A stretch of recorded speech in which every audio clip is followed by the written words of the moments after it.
Before we start, can I have a big round of applause for our panelists? So thank them for being here.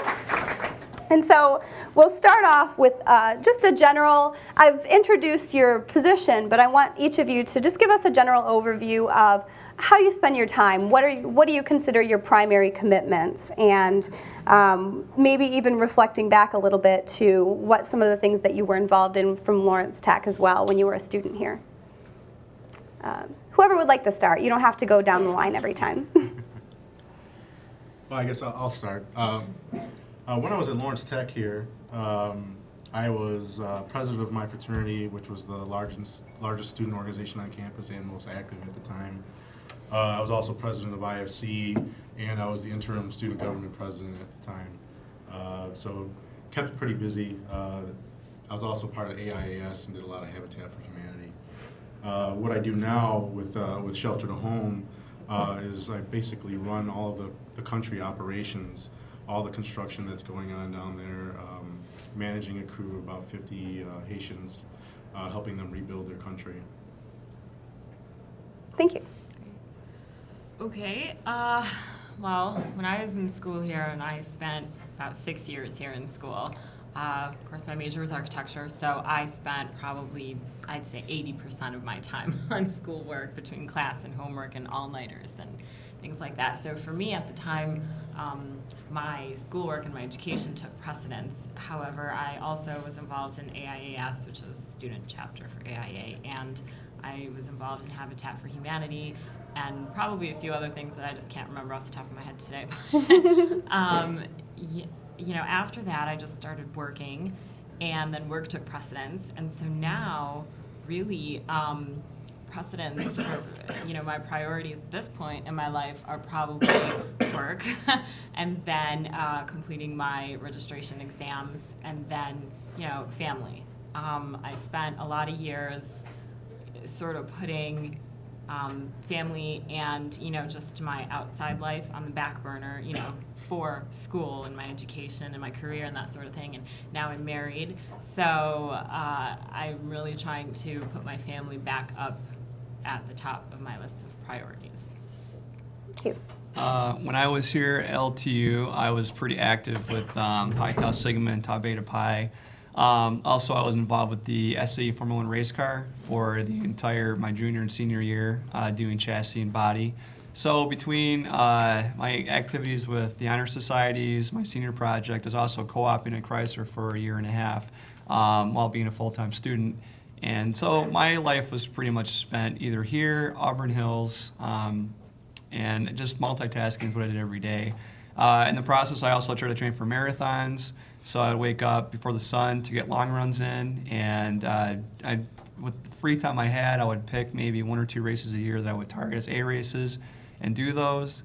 When I graduated, I started working at Ford Motor Company, and I right off the bat went to grad school for my master's of biomedical engineering. So I kind of went through a Ford rotation program for about 3 years, and at the same time going to school at night. When I was completed with that, I started working as a biomechanical research engineer at Ford, and spent most of my time working on new innovative products that were supposed to be first to market. My job was to develop a technology, and the vehicle programs at Ford were my customer. So I had to understand what the customers wanted and develop a product that they needed. So over the years, like one major product I worked on was an inflatable seatbelt that basically is a integrated seatbelt and airbag that you'll see in the second row of the new Explorer that was launched last year. So a lot of my career was just developing new ideas. Also, when I wasn't at work, I was also working my PhD for about 3 years, doing all the academic work. I was very involved with the Biomedical Engineering Society at Wayne State even after I graduated. When I was at school, I was the vice president, but I was still a very active alumnus after I was done. Doing a lot of research projects with Alumni through Wayne State, other OEMs for crash dummy development. The goal basically is to make a human crash dummy more anatomical in performance in a crash test. After doing that for a number of years, I decided that I wanted to kind of pursue a little bit more of the business side, so I went back to Michigan State and received my MBA. And now I'm an engineering project manager delivering fuel systems for 2 different hybrid electric vehicle programs. that are coming out next year. One of them is Ford's first plug-in hybrid that they're ever had. So we've had a lot of new technology and a lot of issues with that new technology as we've gone through the development process the last 3 years. Also, outside of that, I spend a lot of my time doing triathlon training, where I do long-distance Ironman triathlons and also sprint triathlons. I'm very active in volunteering for local races, and I also, through my tri group, I coach a lot of new triathletes for a triathlon once a year. So right now, besides work, training, I'm finally out of school, so a little more free time. I have 3 nephews and a niece, and some are in college, some are in high school, some very active going to college football games or high school football games and volleyball games. So. Good, thank you. And my name is Rachel Cronover, and I, in school here, I was dual majoring in architecture and graphic design, so pretty busy with that. But on top of that, I was also very active in my sorority, Chi Omega Rho, and on the e-board of that. At one point, I was also on the e-board of the IFC Council and on one of the founding members of SPAM. So at one point, I was basically on 3 e-boards. And in addition to that, working here 20 hours a week at a campus job in the president and provost office, and working another job about 10 hours a week at Bath and Body Works, and then doing full-time classes around 15 credits a semester. So I was kind of used to not sleeping, and then when I graduated, it was kind of weird because all of a sudden I got a job and I was only working 40 hours a week. But then, as always happens with me, I started taking on more and more things, got involved with the Michigan Council of Women in Technology Foundation for a while, and sat on their board for a little bit, running their university programs, and then started teaching at Baker College as kind of a way to help pay back my student loans. And then the last year, I started going back for my MFA. So this past year, I was working full-time here at Lawrence Tech, taking 2 grad classes a semester and teaching 2 classes a semester. So on top of just normal family and work life, that got kind of crazy. So Thank you. So now we have a pretty good image of our busy panelists up here. One trend that I heard was a lot of continued education. How many of you are planning on attending a graduate school, postgraduate program after Lawrence Tech? Quite a few of you, okay. So that's definitely something that I've seen as a commonality between everyone. So now that we know our panelists, we're going to jump into some of the juicy stuff that we came here to learn, and that is how to deal with this. How do you balance all of this and help decide kind of what you're going to pursue, what you're not, and if you're not going to pursue something, how do you deal with that? So the first question to set the stage is really, have any of you had an experience where you had an issue arise because you overcommitted yourself? I did, actually. Recently, as I mentioned, I'm married. I'm recently married. I just got married this past November. And at the time, I was also a member of the Emerging Professionals Committee, which I'm still slightly involved with, for the American Institute of Architects Detroit chapter. And at the time, I was very heavily involved. I was the event coordinator for the Pachacacha events, which is basically, the easiest way to explain it is it's sort of like a show and tell for designers and artists, and it's all local designers and artists. And what we would do is we would basically rent out some kind of facility, whether it was a performing arts theater or whether it was a room at the DIA, and we would put on these events where local designers and artists could come show off their work.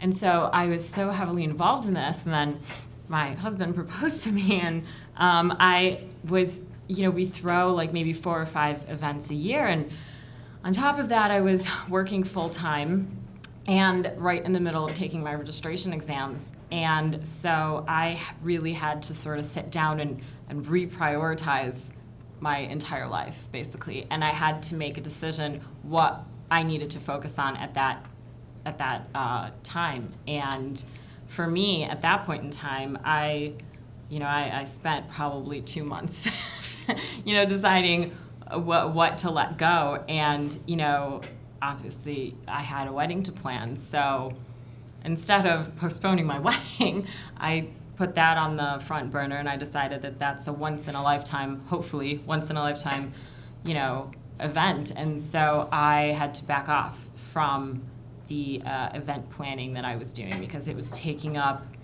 90% of my time outside of work. Thank you. And later on, we're going to get into a little bit more detail about what happened in that 2 months and what you were thinking about and how you reached your decision. So keep that in mind. problem. Anybody else have any issues that have arisen because of overcommitting yourself? Well, I can speak to it.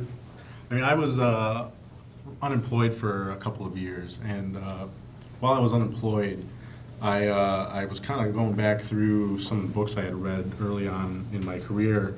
One of them was Good to Great, and I kind of had taken that book and just kind of defined like a business plan for myself. What am I really good at? Because I didn't want to take a job that 6 months down the road I'd be unhappy with. So I was at a point in my career where I was done kind of bouncing around. I really wanted to focus on something that I really wanted. So I had done that, but in the meantime, while I was unemployed, I kind of had the mantra as, I'm going to be the most busiest unemployed person you knew. So I was involved in everything. So it was multifold because I wanted to get out there and network as much as possible, be involved in as much stuff to spread myself out. But in the process, once I did get a job, now it was time to all right, now I'm in all this stuff, so how do I pull back? And one of the things I did was, for groups that I really cared about, that I wanted to make sure either what I was working on moved on, I started bringing in other people under me and started training them so that when I did have to transition away, they were there to kind of fill in some of the void. So I was kind of preparing for it in advance. But there were some other things that I just had to kind of stop cold turkey, and it was difficult to finally say no to that stuff. And but it was a point where people understood what I was working on, and I still try and give advice and do whatever I can to help kind of cushion that missing time that I had with them. Good, thank you. There were a couple of really great things that you mentioned there. One was that you had a business plan for yourself. Even being unemployed, a lot of students in school don't think that they need a plan because they're focusing on their education. But having a plan. Does anybody in here have a mission statement for themselves or a personal mission? A couple of you? Yeah. So going above and beyond that is to have a full plan for yourself. Great. Thank you. Any other examples? You don't all have to answer every question. But it's Last okay if you year, do. when I was still pursuing my MBA at the Michigan State 2-year accelerated program in East Lansing, between working full-time and living in East Lansing on the weekends and also after work a few days a week, I signed up for Ironman Wisconsin for 2010, and I was still also in the summer teaching seminars for new triathletes. And it hit around May, and I just realized that I told my tri club that last summer I was not able to lead the seminars for new triathletes, and we would usually have 4 sessions, and we're around 40 people per session. So, and I've been doing that for years, and so it was hard for me to let that go. But I found someone in the club to give them my material and let them know what I was doing and hand it off to them. And just, I had to, pick and choose what I could spend my time with. And unfortunately, I ended up not doing Ironman Wisconsin last September because just with the training and everything else, I had no time.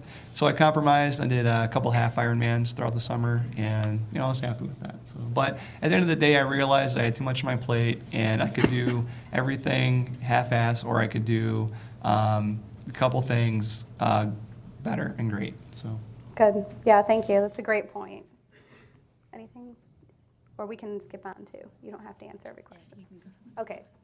Well, now that we have some good examples of times that you've gotten yourselves in a little bit of a pinch, there's something that I think is really the key of this event is specifically, how do you actually say no to someone without disappointing them or looking lazy? Any tips, phrases you've used, or experiences that you've had would be really helpful. Well, I find that I kind of drop hints at all my other commitments. So like if I'm in a group, I make sure that they know about the other commitments I have as well, so that when it's time to have that conversation, they understand, is that it's not they're the only game in town, But I also, like I said, I also try and make sure that I cover my bases. I have other people to fill in behind me, or that I prepare to like wind down and hand off responsibility. Great. And I try to plan so that if I'm gonna have to let something go, that I don't leave that person in a lurch. So, and just be upfront and honest with them and explain that you have other commitments and things going on, so that they know that you're not just stepping away. I mean, most people understand that sometimes you have too many things going on, and even though it might leave them in a little bit of a jam, sometimes you just have to do things for yourself. So Yeah, I think the toughest thing is when you have to do it all of a sudden and you haven't had time to prepare, and that's where you feel like you're letting people down. But hopefully you're of a mindset where you can be prepared all the time and always thinking about what's the next step for me. That way you don't get yourself caught in that situation. Yeah, there's a lot of good points there. And what Rachel says too, I think sometimes seems a little self-explanatory, to be honest with people. But oftentimes when you're faced with that decision, and especially if it's somebody who's maybe a higher power than you, sometimes you don't feel like you can be honest and just say, I'm overcommitted. So you say yes because you're afraid that you're going to look lazy or irresponsible if you don't say yes. But sometimes that honesty is the key. And like Chad said, it's better to do that than to say yes and do it half-assed too, just because you feel bad. So good point. But also, instead of just saying no, there are opportunities that when you're open with the person, do something perhaps that can help them ease the transition, whether it be, I don't know, send them a meeting notice, giving them data that they need, make a couple phone calls to help, get some communication going. I mean, one or two small steps can really help in a situation where you can't really commit fully, but you can spend 20 minutes to help somebody out that's going to be taking over for you. I find helps out a lot. So. Chad said something important about transition, and if you're in a student organization where maybe you're an executive board position and it turns over every year, 3 to 6 months into that position, you should already be having a couple people shadow you for that position. So you keep an eye on what students you might want to fill in, and you may not have like the heir apparent with you, but have a couple people that you fill in exactly what you do, and you should be planning for that transition at the end of your term. Oh, that's excellent. I think that's a really good point. Any other things to add to that point? I Okay. think they covered it pretty well. Good. No, I think that there's definitely a lot here, and I think what Chad was saying too about you don't always have to say no and just leave it at that. A lot of the times it's, I can't do that, but I can, ... So that way at least you don't leave it at a simple no, and people will respect you for the efforts that you do make, even if you can't fulfill the full task. So that's a really great point. So on that same note, how do you respond differently to different people? So we've talked a lot about balancing our lives, and we have some commitments that are outside of the workplace. So how would you respond differently to a boss as opposed to, say, a spouse or a significant other, or a coworker versus a superior?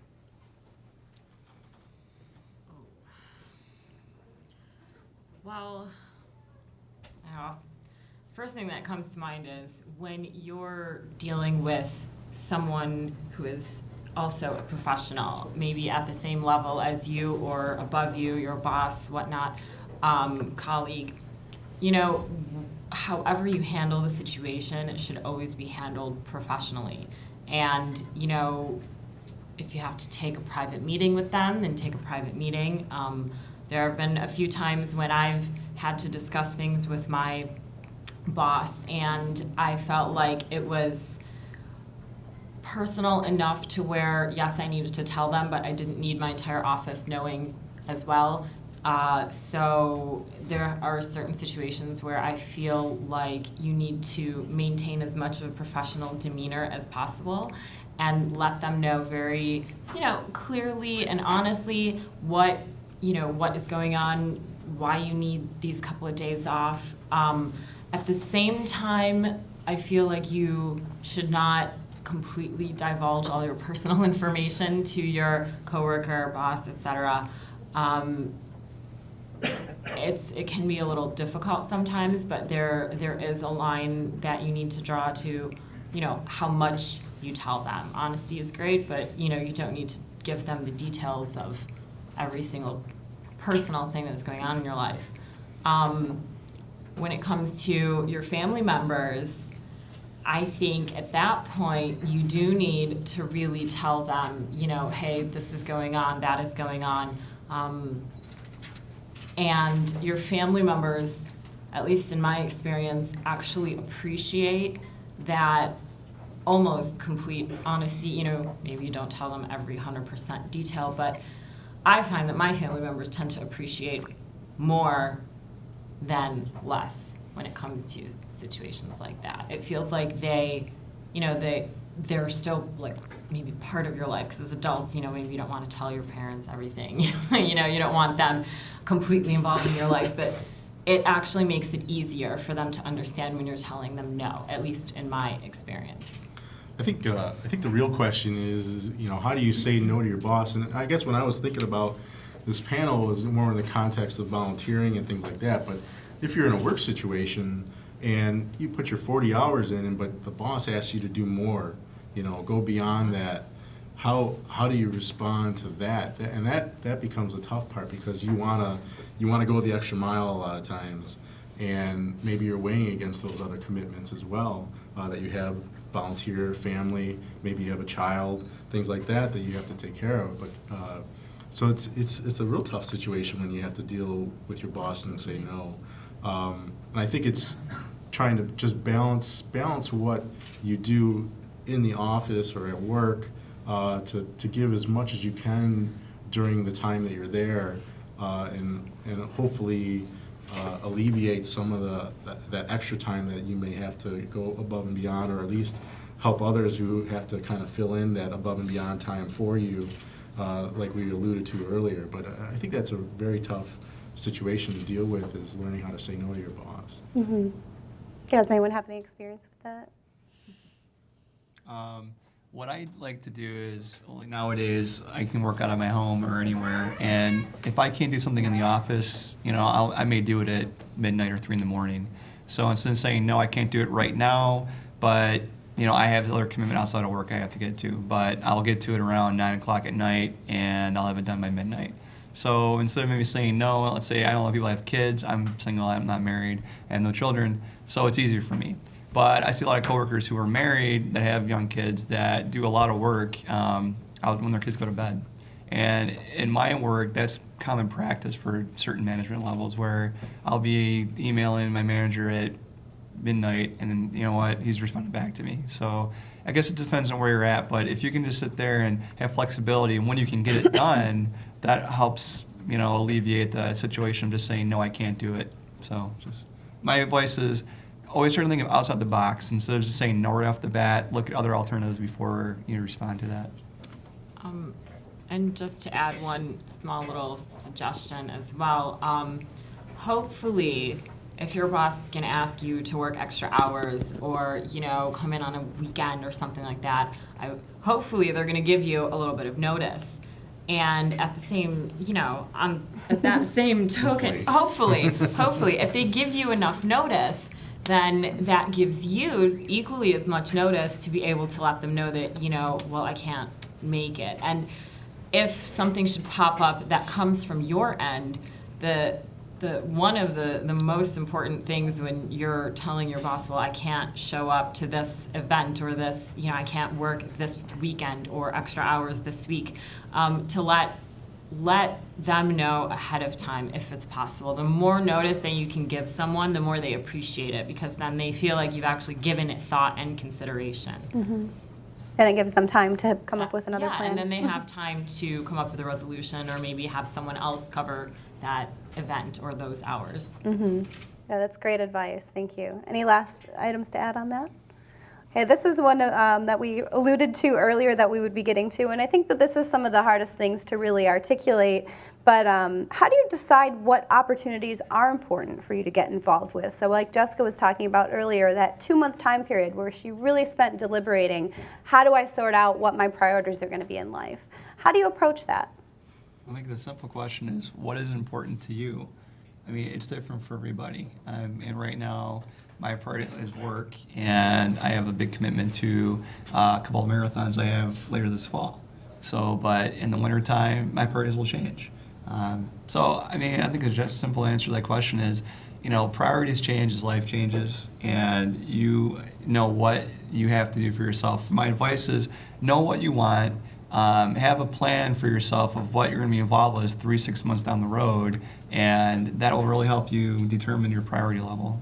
So That's great advice, it really is. And you also have to look at is the opportunity that you're involved in, even one of the organizations that I was involved in after graduating was a great organization, but it was taking up a huge chunk of my time, and it wasn't something that was going to necessarily help me in my career path. It didn't align with what I wanted to do later on. So it was something that I could say, okay, well, I can step back from this because it's not supporting my long-term goals. So Yeah. One of the things I alluded to earlier was the book Good to Great and doing my plan, and I basically came up with kind of 3 categories, and one of the things that Good to Great talked about was using that to help you make decisions on where you go. So everything you do then gets measured against those 3 areas or those 3 goals. Like, I think they call them hedgehog concepts. But so by me identifying like the 3 things that I really felt were my core, then everything that I volunteered for, participated in, got measured against that, and if it didn't align with that, then I didn't do it. And then I brought in stuff that did. So. Yeah. And I actually did something similar, but in a much simpler format. I really just made a list.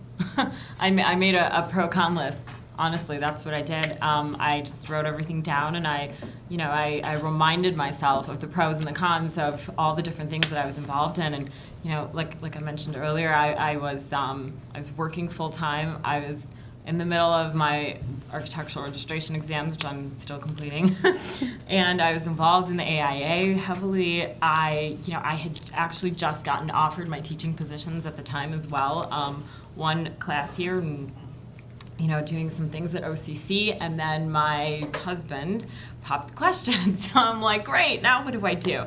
And I really made a list. And then once I made this list and I wrote things down and I was really pondering it, I actually talked about it with some of the people that were closest to me, because these were things that I really cared about, especially the AIA events that I was working on at the time. They were very important to me. I took a lot of pride in them because I was the event coordinator, so everything I did, everything that happened at this event came back to me.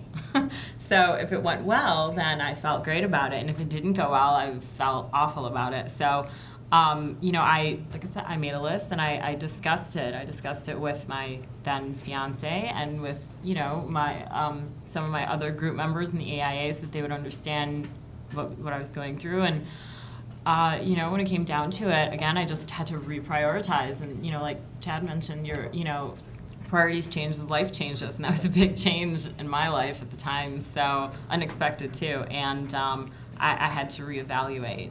And I took some time to do it, and then I just made a decision. Great.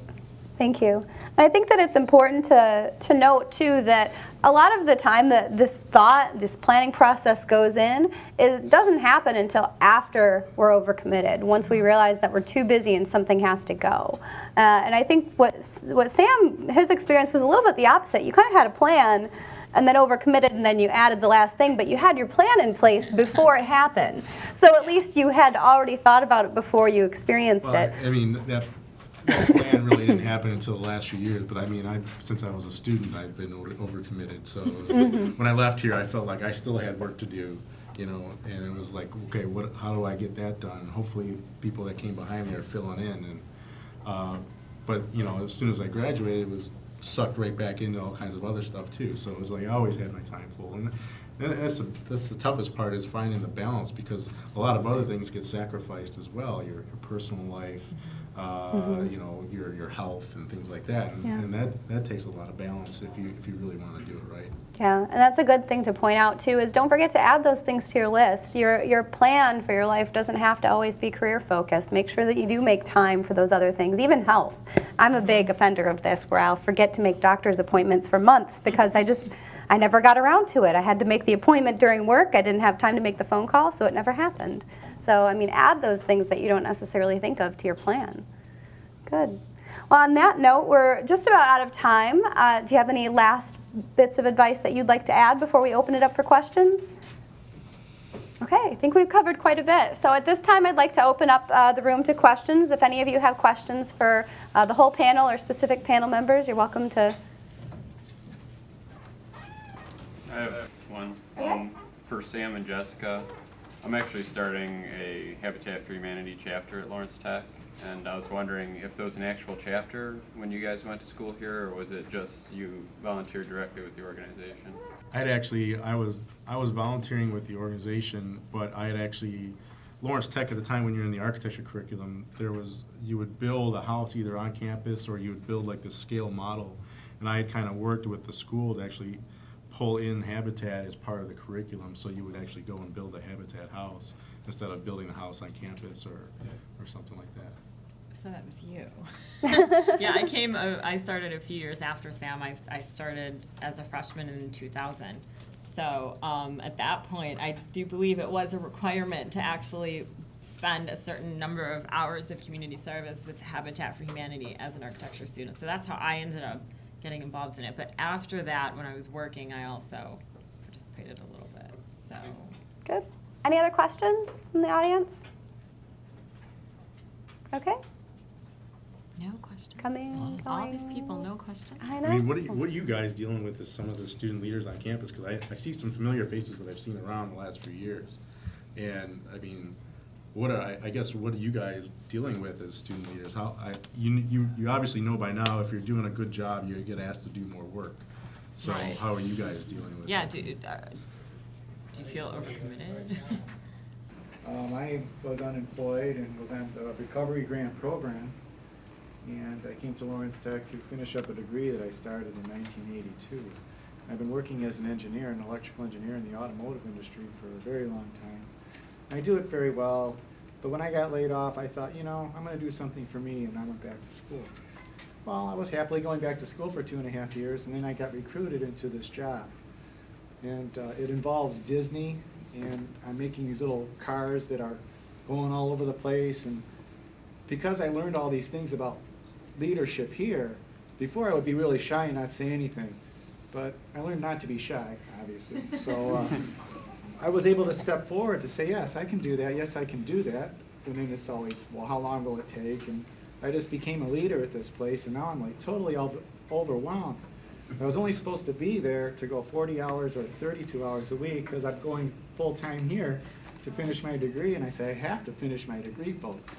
But they keep pulling me in. You're right, if you volunteer for something and you go in and you do a good job, they'll ask you for more. So I really have to just say no, and I don't really know how to say no. So that's a big problem, a real problem for me right now, is to say no. So I guess what I do is I just have been telling my boss, I didn't say no. I do it at 3 or 4 o'clock in the morning and things, but now I'm finding that I'm only getting 2 hours of sleep. I have a family, I have orchestra, I have all kinds of activities, and so right now my sacrifice is my sleep.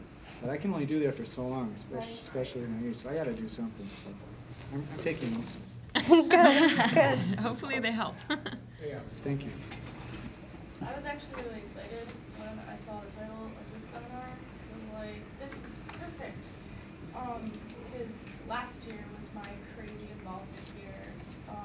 I just wanted to do basically everything. I was involved in the drama program here, and my sorority, and trying to do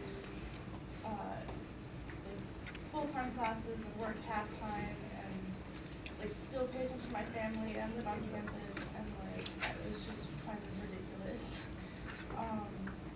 I did manage to cut back some, and so that was good, but I'm still, like, even now, this semester, like, I just got done with this, and I thought I was doing fine, and now, like, I want to be back in the drama club, I tried out for the dance team, like, I'm still working, I'm still taking classes, I'm like, okay, I need to just chill out, and I don't know how to tell myself no. That's really the issue for me. And you make a very good point, because I struggle with that on almost a daily basis as well. I never feel like I'm finished. I always feel like there's more to do. You know, I'm not doing enough. Even when I'm overcommitted, I'm like, am I doing everything I can be doing, you know? If I'm getting 8 hours of sleep some nights, I feel guilty. I'm like, I'm not doing enough. Like, I can't be getting 8 hours of sleep. That's not right. There's something, I'm missing something. What I forget to do, you know? And so I think that the best advice I can give you, you know, and you and everybody is that it's okay to say no. You know, it's okay to put a few things on the back burner. Say, maybe I'll do this in the summer, or I'm going to do this next semester, or, you know, something like that. Because we are only human. Yeah. And, you know, as Katie mentioned too, you know, we have to maintain ourselves as well. We have to stay healthy. So not sleeping is not going to do that for you.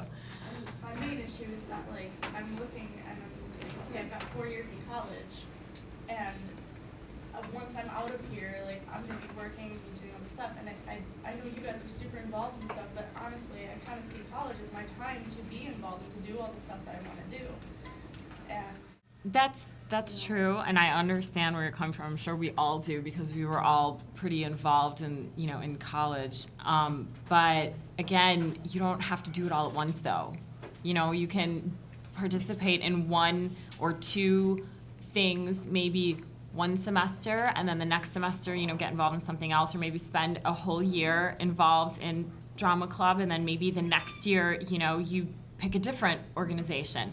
And that way you're sort of getting your hands into a lot of different things, but you're not having to do them all simultaneously, because that's what really makes it crazy, is when you're doing it all at once. So maybe make a list, you know, make a plan, and try and pick and choose. Say, maybe I'll do this one this year, try this next year. I think we as Lawrence Tech, when we were students, because the school is so small, and when something new starts, Yeah.